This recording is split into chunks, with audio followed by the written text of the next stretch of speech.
Hi, I'm Ross Mark, and you're here with Ross the Boss, and I want to talk sports with you. What a weekend of sports, huh? Woo! That Pro Bowl was so exciting. 2 minutes left, AFC down, Carr back to pass. Boom, touchdown, AFC. They win. They get the extra $32,000. They get 64,000. NFC gets 32,000. What a game. And I predicted rain, and it poured. My favorite part of the whole Pro Bowl was when Drew Brees was being interviewed and his three boys, which are adorable, were like fighting and they couldn't keep still. And I have kids and they fight too. It's part of being a parent. But and he was like, just you could just tell in his face he was just getting annoyed. And like after the interview, he was like disciplining one of the kids. And you know, just Drew. You have three boys that age. They're going to fight. They're going to have fun. They're not going to hurt each other. But I get it. They're on the field.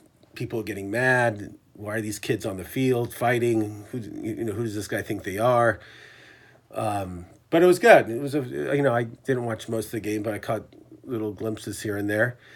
So and then the NHL hockey All Star game was like 3-on-3. That was like a bore fest. I love hockey. Huge fan. But again, it was hard to watch. It was like they were in slow motion. I don't know. Go back to the world versus North America. That was fun. I just think the 3-on-3 thing doesn't work, but that's me. I could be wrong. Big news from the big baller camp. LeVar Ball, after the season's done with the Lakers, he's going to go to Lithuania and do a rap concert that his dad set up. He's the best dad ever. He sets up concerts for his kids to perform. He pulls the kid out of high school so he can, basically go to Europe and play basketball. The other kid steals. The president got involved. He helped him get him out. He doesn't thank him. God forbid. But and now he's saying that Steve Kerr is not a good coach. He's just has the horses to win, and that's why he won. Can somebody just not put this guy on TV or give him any press? Please, I beg you, ESPN, Fox Sports, anybody. No more ball updates. I don't care. I don't. As long as the kid's playing for the Lakers and he scores a few points and assists and rebounds, report that. I don't care about his dad. Tiger Woods, great. At least he finished the rounds. He said he didn't shoot well, but again, a lot of pressure on the guy. I thought he did well, but we'll see what happens. I hope he keeps playing. I hope he plays in the Masters. I root for him. Go Tiger. Go.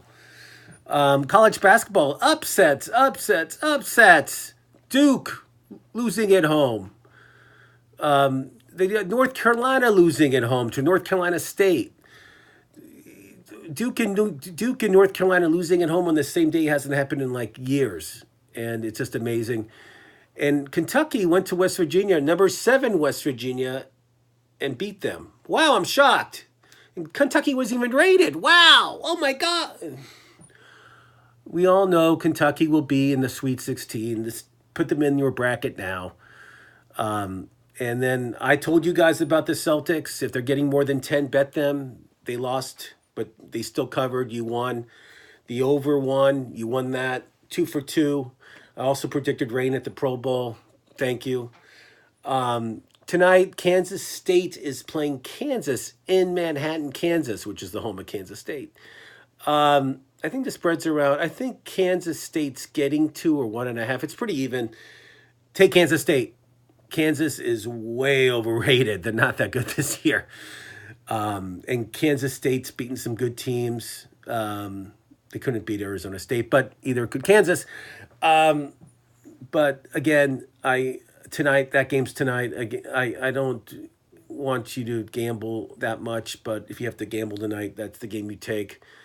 I would also take Denver against the Celtics. Denver is at home. The Celtics on a long road trip. Spread's about even. Take Denver over the Celtics. I'm sorry, Celtic fans. Coming Super Bowl week, again, I'm going to have more predictions. The one thing I want to say is about Tom Brady. He's doing a show. It's a documentary show on Facebook called Tom versus Time, or Brady versus Time, one of that. And basically, he's exposing himself, his personal life. He's never done this before. I have no idea why he's doing it. He doesn't need the money. He doesn't need the press. I have no idea. It could be his wife's idea. I don't know. But yesterday, one of the local radio stations talked about his daughter because she has 15 seconds. She was on the show and she showed, she was like herself, and they called her like a brat or whatever. And Tom walked out, which I don't blame him. Why is the local Boston people that have radio shows, they have the best guest you could have on your radio show, and you feel like, wow, I'm going to get Tom Brady. I'm going to call his daughter a little brat and see how he does. First of all, family should not be mentioned at all on interviews. I produced a TV show for many years. I never talked about family ever, ever, ever, unless they wanted to. Especially little kids who can't protect themselves.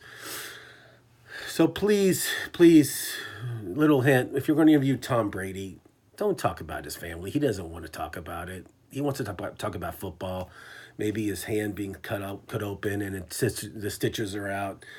But I mean, what a dumb move on the reporter's part, or the DJ's part of the radio station. I just don't get it. But again, I will have my predictions on Super Bowl coming up later in the week. A lot of great stuff's coming up this week. I'm excited. I hope you are too. Spread the word. Ross the boss. He is back and he's ready for action.